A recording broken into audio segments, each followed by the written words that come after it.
Ang unforgettable fight nako is kanina akong ipasalida sa likod, no? Which is against Edward Dejeno. So dili na nila ko bago, guys. Labi na gyud kaniyo, guys. Kana ang pagaigo nako sa ulo.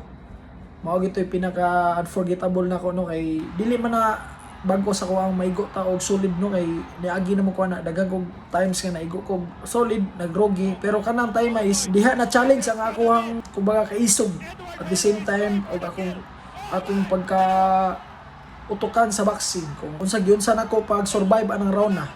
So dako kayo na nga ano sa ko, dako kayo sa impact sa ko, kay labi na gyud daghang ginananaw, no, murag mao na gyud ang chance nga mudaog si Hino ba. Kung siya gusto siya mudaog ng time, gusto po ko mudaog ng time, kay ano usa ra gid ka round ang diha ra gid ko nga round nga nasipyat nga sobra kaubos ang akong kamot nga tagakan ko og hook, which is wala ko ga-expect na kadaghan sa sumbag nagyo sa mosulod. So kana ang usa ka sumbag nga wala nako nakita, so di mo gid na ingon malikayan.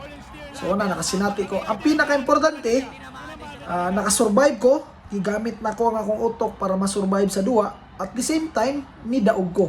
So nidaog ko tungod sa akong kaisog ug sa akong experience as a boxer. So gigamit na ko ang experience na ko sa boxing, gigamit na ko kung mga nakatunan sa boxing ug unsaon pag-survive anang round. So at the time, nidaog ko. Nagpasalamat ko og daghan sa tanan ni suporta na ko ang time. Bisan nung nagkalisod tanong, gigamit gyapon nato tong utok para mo daog.